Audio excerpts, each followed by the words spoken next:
Royal Guard broke protocol at the Queen's funeral. The heartbreaking reason left the nation in tears. The morning of September 8, 2022, started like any other for Sergeant James Mitchell of the Queen's Guard. He woke up in his small apartment near Windsor Castle, put on his crisp uniform, and prepared for what he thought would be another routine day of ceremonial duties. Little did he know that by the end of that day, his world would change forever, and months later, his actions would capture the hearts of millions around the globe. James had served in the Queen's Guard for 12 years. At 34, he was considered one of the most disciplined and respected members of the elite ceremonial unit. His colleagues knew him as a man who never broke protocol, never stepped out of line, and treated his duty to protect the royal family with the utmost seriousness. His record was spotless, his dedication unwavering, and his loyalty to the crown absolute.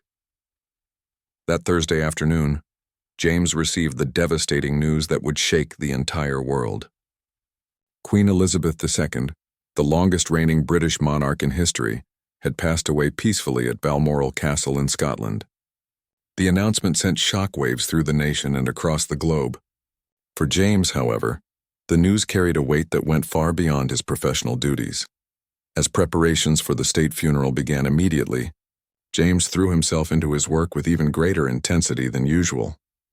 The next few days became a blur of meetings, rehearsals, and meticulous planning. Every detail of the funeral procession had to be perfect. The eyes of the world would be watching, and there was no room for error. During the planning sessions, James learned that he would be assigned to the Honor Guard, one of the most prestigious positions during the funeral ceremony. He would be responsible for maintaining perfect stillness and composure while standing guard near the Queen's coffin as thousands of dignitaries, world leaders, and members of the public paid their final respects. But as the funeral date approached, James began struggling with emotions he had never experienced in his military career. Memories from his childhood kept flooding back, memories he had carefully tucked away for years. He found himself thinking about a warm summer day in 1995 when he was just 7 years old, a day that had shaped his entire life's trajectory. James grew up in a working-class family in Manchester.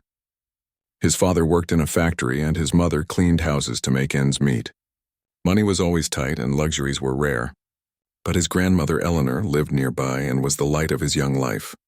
She would tell him stories about the royal family, particularly about Queen Elizabeth II, whom she admired deeply. Eleanor had lived through World War II and often spoke about how the young Princess Elizabeth had served in the Auxiliary Territorial Service, working as a driver and mechanic. She would tell James how the future queen had shown courage and determination during the darkest days of the war, inspiring people like herself to keep going when hope seemed lost. One particular story his grandmother told him stood out above all others. During the London Blitz, when bombs were falling nightly on the city, the young Princess Elizabeth had insisted on staying in London with her parents, rather than being evacuated to safety. Eleanor would describe how this act of courage and solidarity with the British people had given her strength during those terrifying nights in the bomb shelters. The summer of 1995 became magical for young James when his grandmother surprised him with news that would change his life forever. Through a stroke of incredible luck, she had managed to secure tickets for them to attend a garden party at Buckingham Palace. It was part of a community program recognizing volunteers who had served their neighborhoods with distinction. And Eleanor had been selected for her years of helping elderly residents in their area. James still remembered every detail of that day. He wore his best clothes, which his mother had bought specially for the occasion, and walked through the gates of Buckingham Palace holding his grandmother's hand. The gardens were more beautiful than anything he had ever imagined, with perfectly manicured lawns, colorful flower beds, and hundreds of elegantly dressed guests. But the moment that would stay with him forever came when Queen Elizabeth II herself approached their small group. James was starstruck, barely able to believe that the woman his grandmother had told him so many stories about was standing right in front of them. The Queen, with her characteristic warm smile, began speaking with the volunteers, thanking them for their service to their communities. When she reached Eleanor, James watched as his tough, practical grandmother's eyes filled with tears. The Queen spent several minutes talking with her, asking about her volunteer work and expressing genuine interest in her life. But then something extraordinary happened. The Queen noticed young James standing quietly beside his grandmother, clearly overwhelmed by the experience. Queen Elizabeth II knelt down to James's level, something that surprised even the palace staff present. She asked him about school, about his interests, and about his dreams for the future. When James shyly mentioned that he wanted to be a soldier someday, the Queen's face lit up with a genuine smile. She told him about the importance of service, about protecting others, and about the honor that came with wearing the uniform. But what happened next would echo through James's life for decades to come. The Queen reached into her handbag and pulled out a small pin bearing the royal insignia. She carefully pinned it to James's jacket and told him it was a reminder that service to others was the highest calling anyone could have. She said he should keep it always and remember that even small acts of kindness and duty could change the world. As they left the palace that day, James clutched the pin tightly in his small hand while his grandmother wiped tears from her eyes. Eleanor told him it was the most wonderful day of her life, and that meeting the Queen had been like meeting an old friend she had admired from afar for so many years. That evening, as they sat in Eleanor's small living room drinking tea and eating biscuits, his grandmother made James promise her something. She asked him to always remember the kindness the Queen had shown them, and to carry that spirit of service with him wherever life took him. James promised, not fully understanding at 7 years old how profoundly that moment would influence every major decision he would make for the rest of his life. The years following that magical day at Buckingham Palace were marked by both joy and heartbreak for young James Mitchell. He treasured the royal pin the Queen had given him, keeping it in a special box beside his bed and taking it out whenever he needed courage or inspiration. His grandmother Eleanor continued to be his biggest supporter and the person who encouraged his dreams of military service. However, life took a tragic turn when James was 14 years old. Eleanor, who had been battling cancer for several months, passed away peacefully in her sleep on a cold winter morning in 2002. James was devastated. The woman who had introduced him to stories of courage, duty, and service was gone, leaving behind only memories and the lessons she had taught him about the importance of helping others. At Eleanor's funeral, James wore the royal pin on his black suit jacket. As he stood beside her coffin, he made a silent promise to his grandmother that he would follow through on the dreams they had talked about together. He would join the military, serve his country with honor, and never forget the kindness the Queen had shown them that special day at the palace. True to his word, James enlisted in the British Army immediately after finishing school at 18. His natural discipline, respect for authority, and genuine desire to serve made him an exemplary soldier from the very beginning. He excelled in basic training, earned the respect of his commanding officers, and quickly established himself as someone who could be trusted with important responsibilities. During his early years in the military, James served tours of duty in Afghanistan and Iraq. He saw combat, witnessed the horrors of war, but also experienced the profound bond that forms between soldiers who depend on each other for survival. These experiences hardened him in some ways, but also deepened his understanding of what true service meant. Throughout his military career, James carried the royal pin with him everywhere. It became his lucky charm, his connection to his grandmother's memory, and his reminder of the promise he had made as a 7-year-old boy. Fellow soldiers often asked about the unusual pin, and James would tell them the story of meeting the Queen, though he kept the more personal details about his grandmother to himself. After 8 years of active military service, James learned about an opportunity that seemed like destiny calling. The Queen's Guard was recruiting experienced soldiers for ceremonial duties at royal residences. The position required impeccable discipline, perfect physical fitness, and an unwavering commitment to protocol. James knew immediately that this was where he belonged. The application process was grueling. Hundreds of soldiers applied, but only a select few were chosen. James underwent months of intensive background checks, physical evaluations, psychological assessments, and interviews. When he finally received the letter of acceptance, he felt as though he was fulfilling not just his own dream, but honoring his grandmother's memory in the most meaningful way possible. Training to become a member of the Queen's Guard was unlike anything James had experienced, even in active combat zones. Every movement had to be precise, every position perfect, every response automatic. The famous red tunics and bearskin hats were not just uniforms but symbols of centuries of tradition and honor. James learned to stand motionless for hours, regardless of weather conditions, crowds, or distractions. But beyond the physical demands, James discovered that being a Queen's Guard meant becoming a living symbol of British values and history. Tourists from around the world came to see them. Children would wave and try to make them smile, and photographers captured their images as representatives of something larger than themselves. During his 12 years of service with the Queen's Guard, James had countless encounters with members of the royal family. He stood guard during state dinners, royal weddings, and important ceremonies. He was present when world leaders visited, when new ambassadors presented their credentials, and during the many celebrations that marked significant moments in British history. Each time James saw Queen Elizabeth II, he remembered that day in 1995 when she had knelt down to speak with him as a young boy. The Queen, now in her 90s, still carried herself with the same grace and dignity that had impressed his grandmother so many years ago, though she likely had no memory of their brief encounter decades earlier. James felt a personal connection that went far beyond his professional duties. In 2019, James experienced a moment that reinforced his dedication to the crown. During a particularly busy day at Buckingham Palace, as he stood guard at his post, an elderly woman in the crowd of tourists caught his attention. She reminded him strongly of his grandmother Eleanor, with the same silver hair, kind eyes, and gentle demeanor.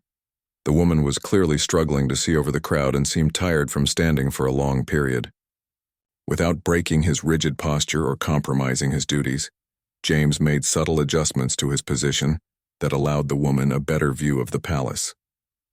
When she noticed what he had done, her face lit up with such gratitude that James felt his heart swell with the same warmth he had experienced as a child. After his shift ended that day, James walked through the streets of London thinking about his grandmother and the lessons she had taught him. He realized that every day he served as a Queen's Guard, he was not just protecting the royal family or maintaining ancient traditions. He was carrying forward the spirit of service that Eleanor had instilled in him and honoring the memory of a woman who had believed in the importance of duty and kindness. The COVID-19 pandemic brought unique challenges to James's service.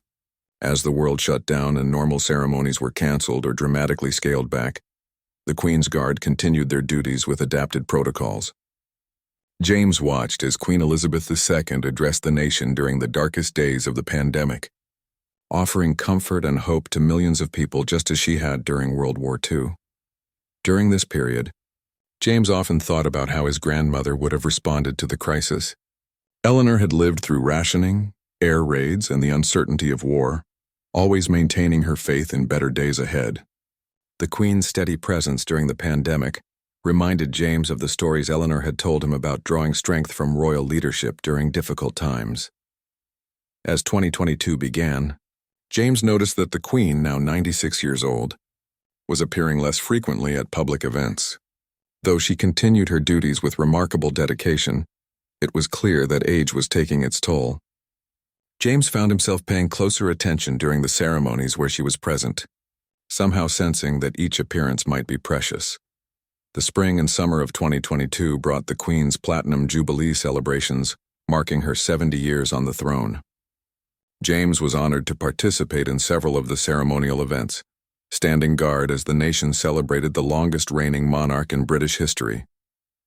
The festivities were magnificent, but James couldn't shake a feeling of melancholy, as if everyone somehow knew they were witnessing the end of an era. When news came in September that the Queen's health was declining, James joined his fellow guards in maintaining their duties, while privately grappling with the reality that the woman who had shaped his life's direction might soon be gone. The pin she had given him 37 years earlier remained in his personal effects, a tangible connection to a moment that had changed everything for a young boy who had grown up to dedicate his life to serving the crown. The days following Queen Elizabeth II's death on September 8, 2022, were unlike anything James Mitchell had experienced.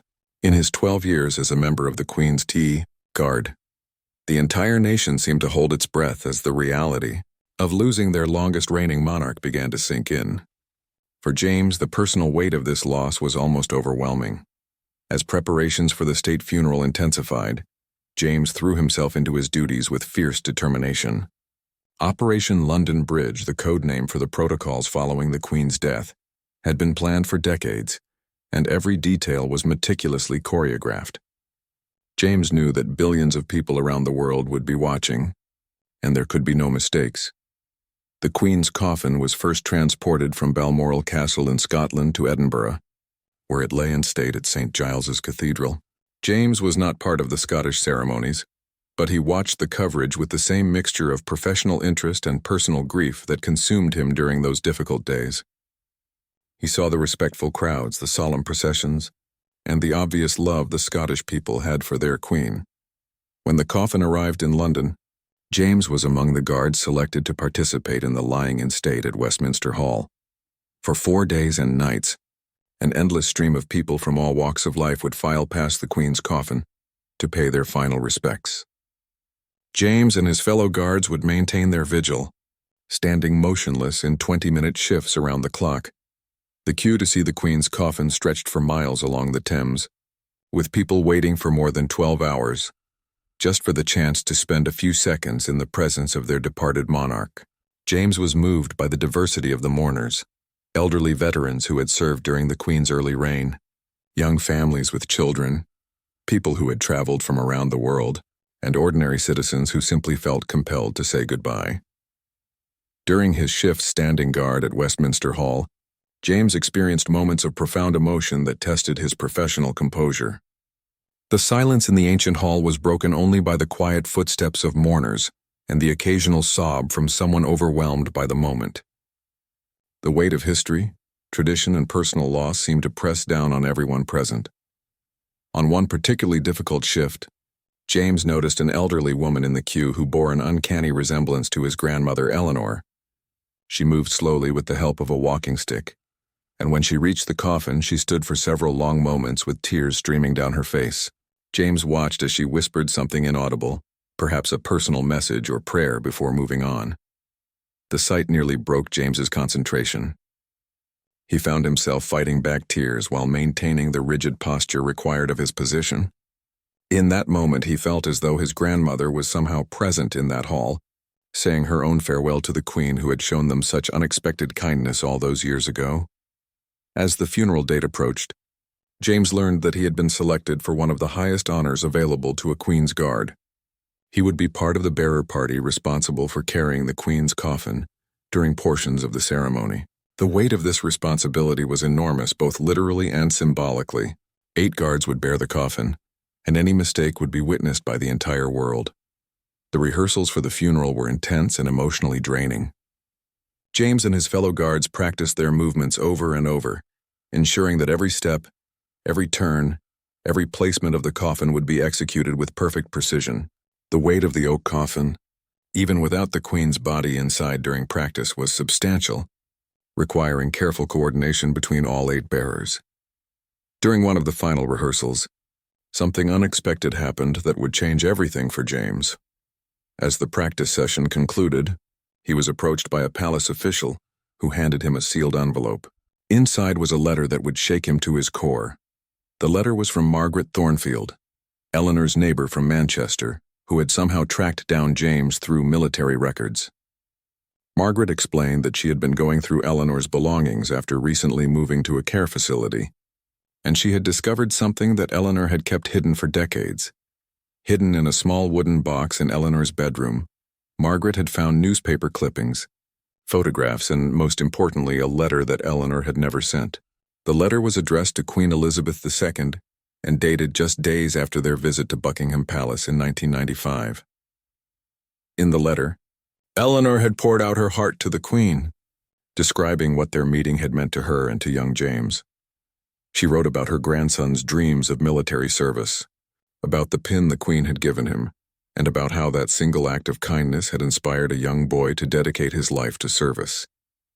Eleanor had described James's promise to her and her hope that he would grow up to be the kind of man who would make both his country and the Queen proud. The Me letter revealed something that James had never known. Eleanor had been diagnosed with her first bout of cancer shortly before their visit to the palace. She had kept this information from James, not wanting to burden him with worry. The garden party had been, in her words, a gift from heaven.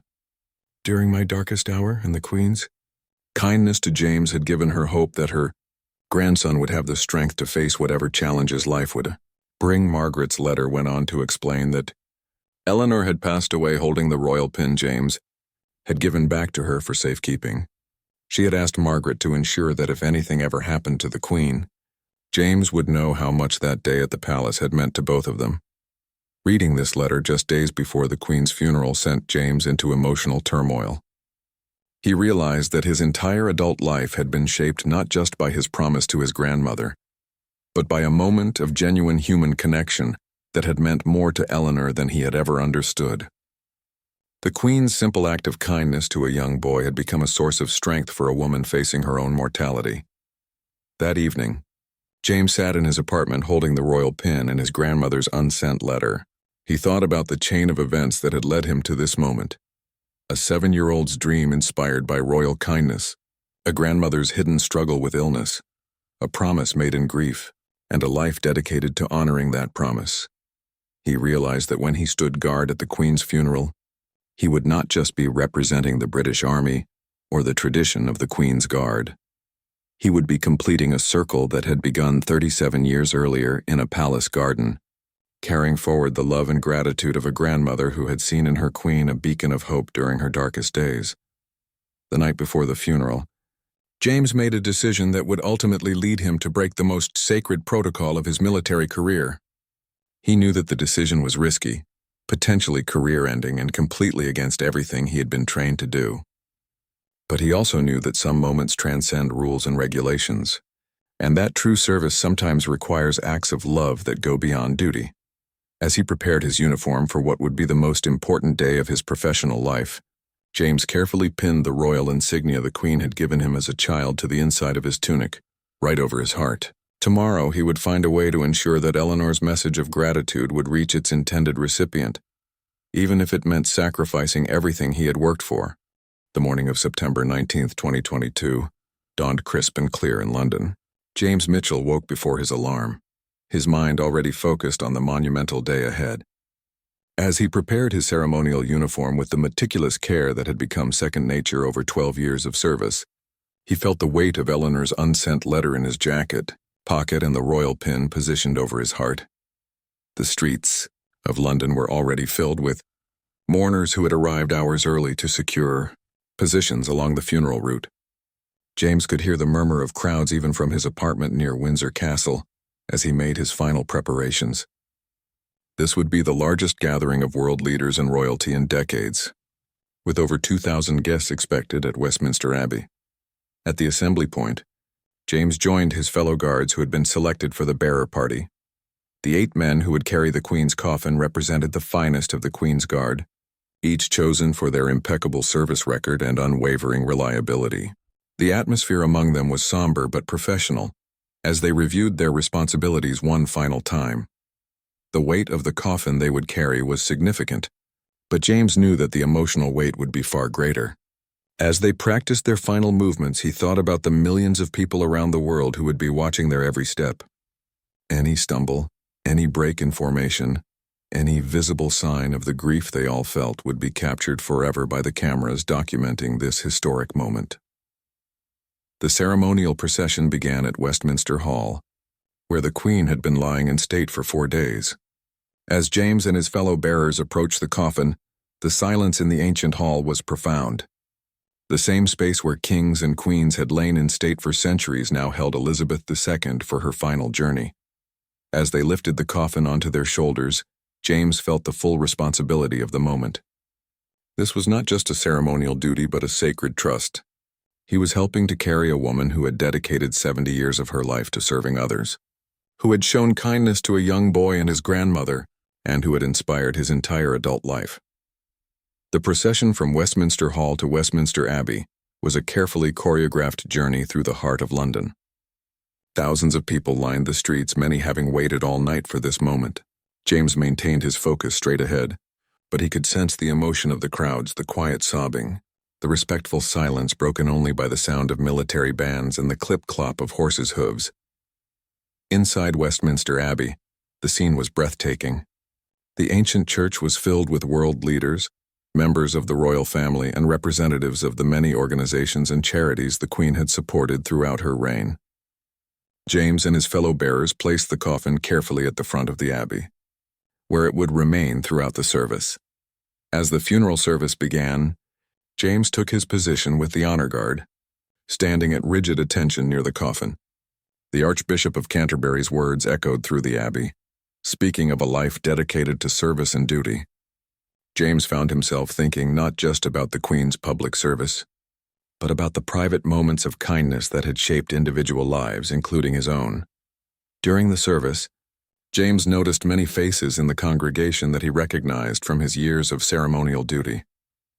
He saw members of the royal family struggling with their own grief, world leaders paying their respects to a woman who had been a constant presence on the global stage, and ordinary citizens who had been invited to represent the many communities the Queen had served. But it was during the reading of the lesson that James made his fateful decision. As the words echoed through the abbey about love, service, and sacrifice, he thought about Eleanor's letter in his pocket and the promise he had made to his grandmother.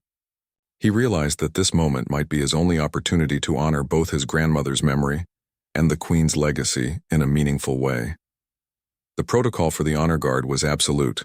Remain motionless, eyes forward, no deviation from position under any circumstances. James had followed these rules flawlessly for 12 years, even during the most challenging conditions. But as the service continued, he felt compelled to do something that would complete the circle that had begun in 1995. As the final hymn began to play, James made a movement that would be captured by cameras around the world and become one of the most memorable moments of the entire ceremony. In a gesture so subtle that most people in the abbey didn't notice, he reached into his jacket and carefully removed the royal pin that Queen Elizabeth II had given him as a 7-year-old boy.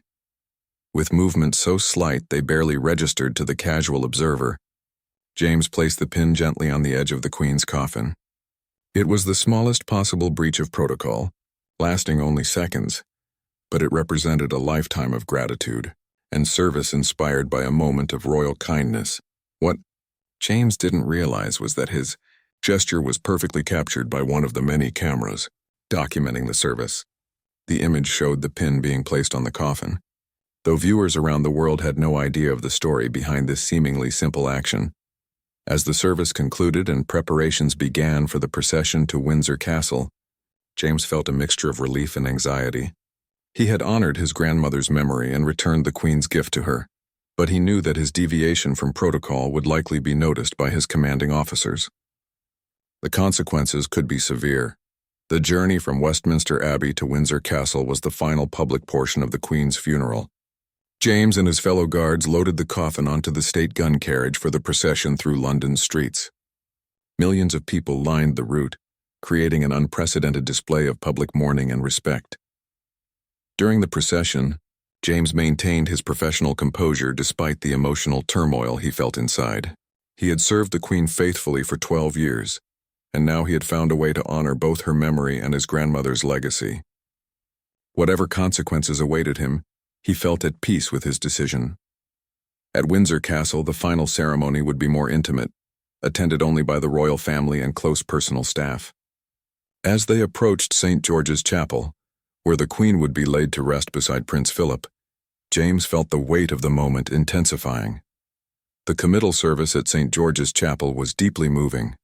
Unlike the grand ceremony at Westminster Abbey, this service felt more personal, more focused on the Queen as a person rather than as a monarch. James watched as the royal family said their private goodbyes to a woman who had been not just their queen but their mother, grandmother, and great-grandmother. As the service concluded and the Queen's coffin was lowered into the royal vault, James realized that his journey as a Queen's Guard was likely coming to an end.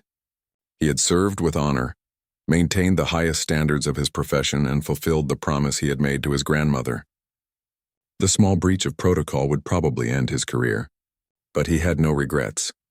As the ceremony finished and the crowds began to disperse, James noticed that several of his commanding officers were looking at him with expressions that suggested they had indeed observed his deviation from protocol.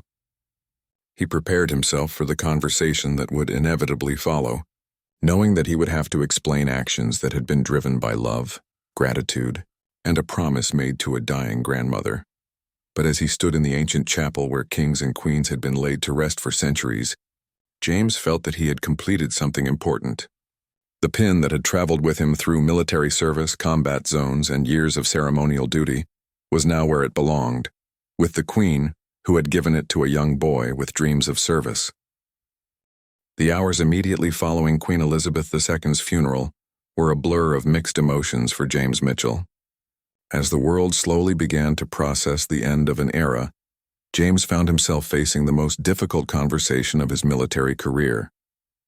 Colonel Harrison, his commanding officer, had requested a private meeting that evening, and James knew exactly what it would be about. Walking into Colonel Harrison's office at Windsor Castle, James felt a familiar mixture of discipline and apprehension.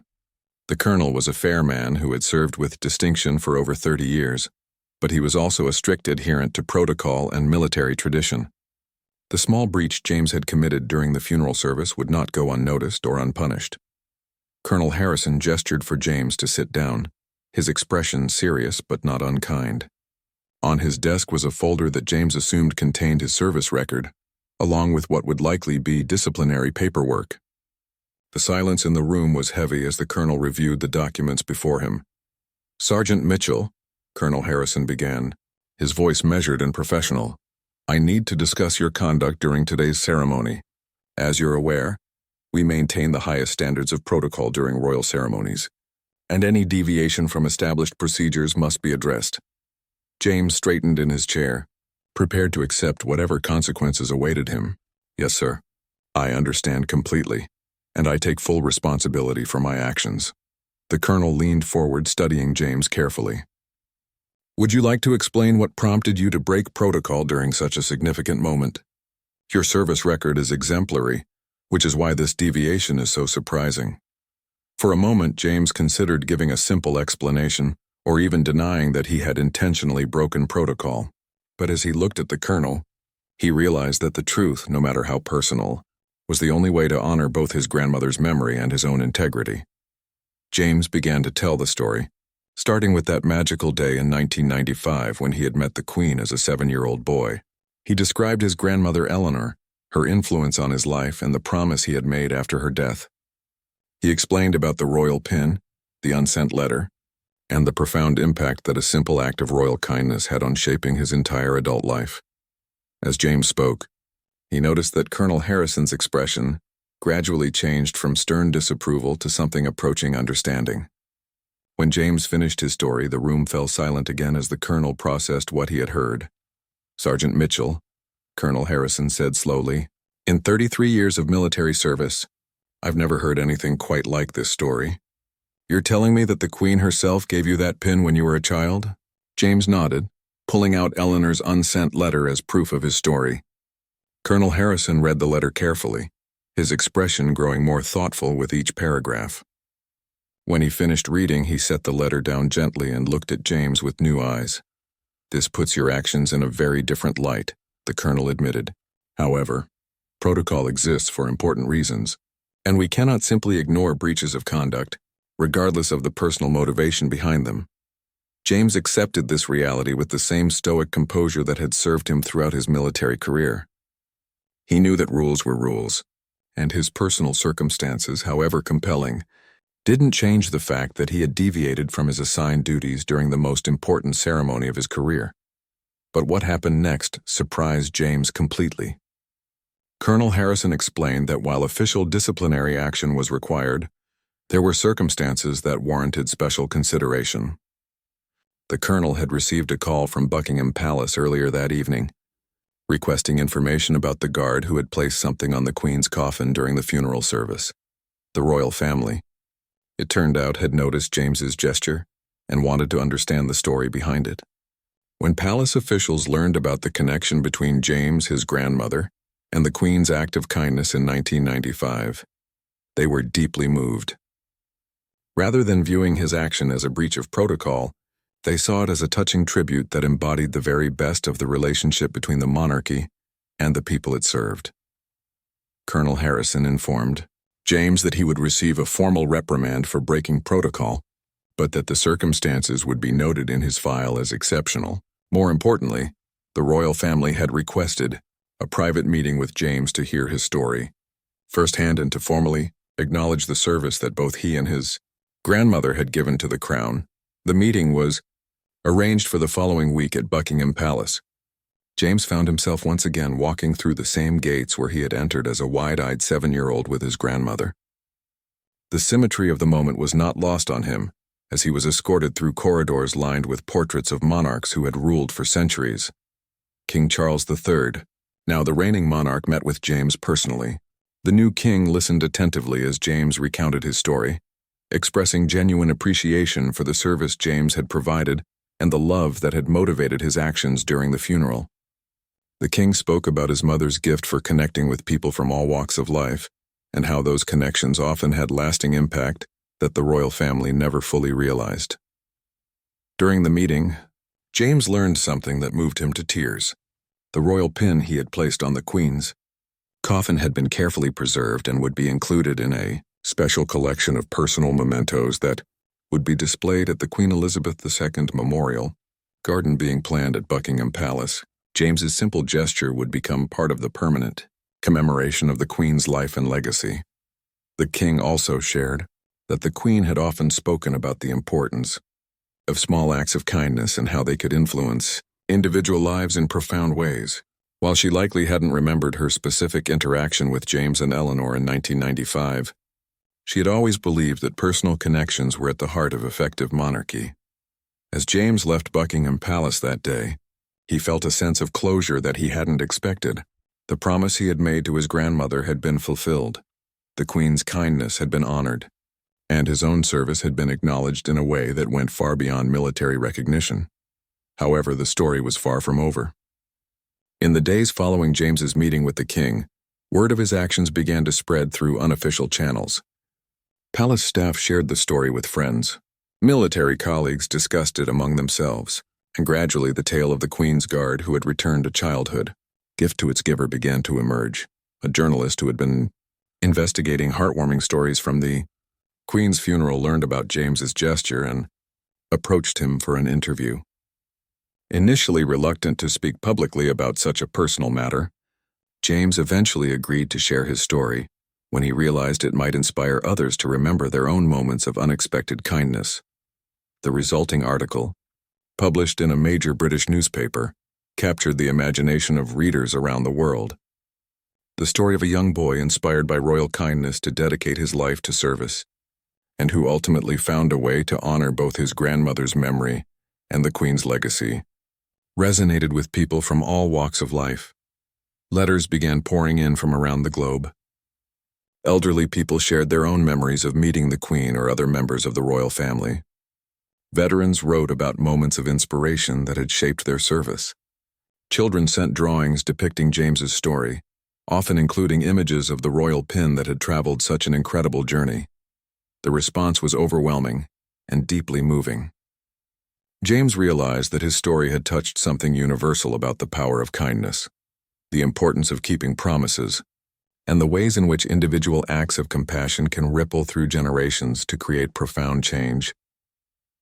As the weeks passed, James found himself in an unexpected position as a symbol of the enduring relationship between the British people and their monarchy.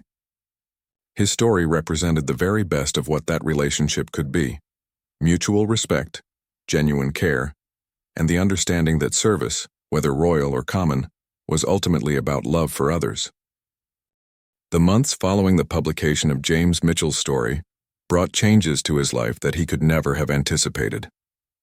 What had begun as a deeply personal moment of honoring his grandmother's memory had become a source of inspiration for people around the world.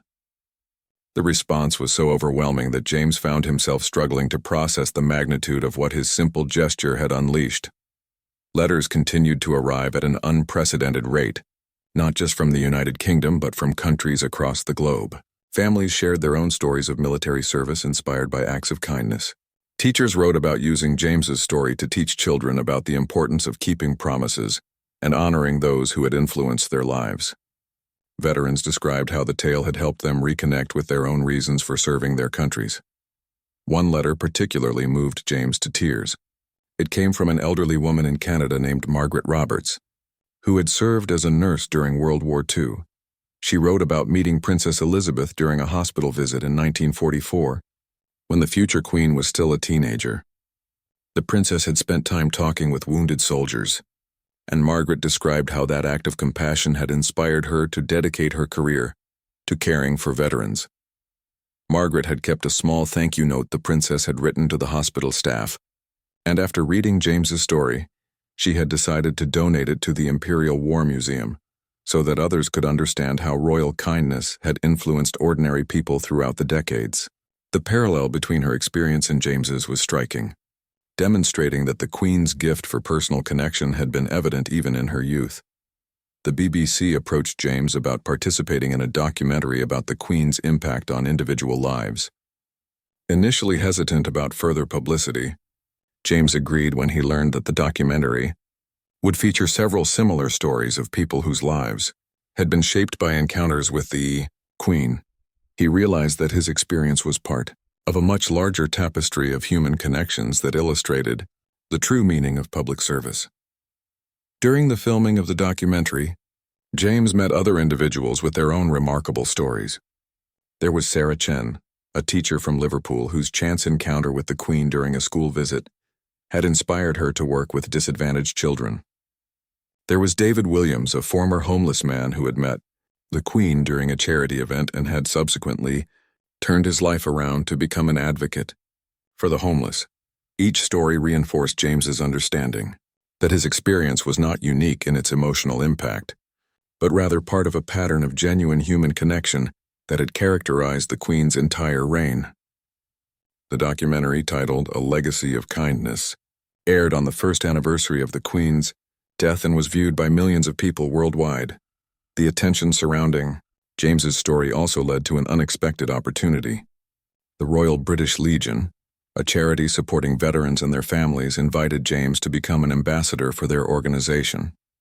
The role would involve speaking at events, supporting fundraising efforts, and helping to connect with veterans who might be struggling with their transition to civilian life.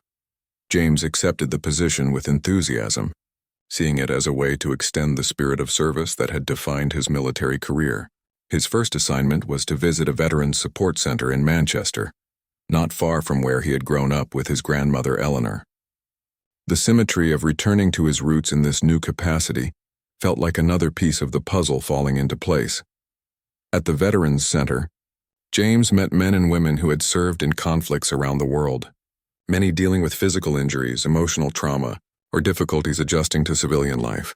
As he shared his story and listened to theirs, he realized that the principles his grandmother had taught him about service and compassion were exactly what these veterans needed to hear.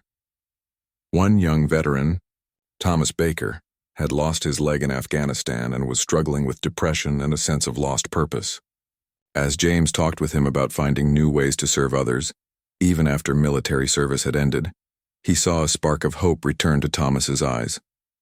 That moment reminded James why he had been drawn to military service in the first place and confirmed that his new role was exactly where he belonged, the work with the Royal British Legion. Also led to James meeting many other military families, including widows and children of fallen soldiers.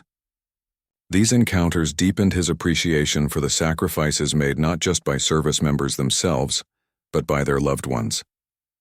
He began to understand that his grandmother's support for his military ambitions had been its own form of service, requiring courage and selflessness that he had only begun to appreciate as an adult. As the second anniversary of the Queen's funeral approached, James received an invitation that brought his journey full circle. The royal family was hosting a special service of remembrance at Westminster Abbey, and James was invited to participate as a representative of all the ordinary people whose lives had been touched by the Queen's personal kindness. The service was smaller and more intimate than the state funeral, but it was in many ways more meaningful to James.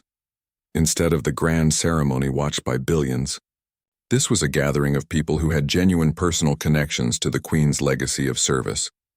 James was asked to read a passage about the importance of remembering those who had shaped our lives, a request that moved him deeply. As he stood at the same lectern where world leaders had spoken during the funeral, James thought about Eleanor and the journey that had brought him to this moment. He realized that his grandmother's influence had extended far beyond anything she could have imagined when she told a young boy stories about courage and duty. Her love had shaped not just his life, but had ultimately touched thousands of people through the story of the royal pin and its return to the Queen. After the service, James visited the Queen Elizabeth II Memorial Garden at Buckingham Palace, where his royal pin was now displayed alongside other personal mementos that illustrated the Queen's impact on individual lives. A small plaque next to the pin told the story of its journey from palace gift to return tribute, representing the enduring connection between the monarchy and the people it served. Standing in the garden, James felt a profound sense of peace. The promise he had made to his grandmother had been fulfilled in ways he could never have imagined. The Queen, who had shown kindness to a young boy, had been honored not just through his military service, but through a gesture that had inspired countless others to reflect on their own experiences of unexpected compassion. James's story had become more than just a personal narrative. It had become a reminder of the power of small acts of kindness to create lasting change. The royal pin, once a simple gift to a starstruck child, had become a symbol of the enduring human connections that give true meaning to service, whether royal or common. As he walked away from the memorial garden that day, James knew that his journey of service was far from over. Through his work with veterans, his role as an ambassador for kindness, and his commitment to honoring his grandmother's memory, he would continue to spread the message that Eleanor and the Queen had both embodied, that service to others is the highest calling, and that love expressed through small acts of compassion has the power to change the world. The royal pin would remain in the memorial garden, but the spirit it represented would live on through James's continued dedication to helping others, ensuring that Eleanor's legacy of love and the Queen's example of gracious service would inspire future generations to serve with courage, compassion, and unwavering commitment to something greater than themselves.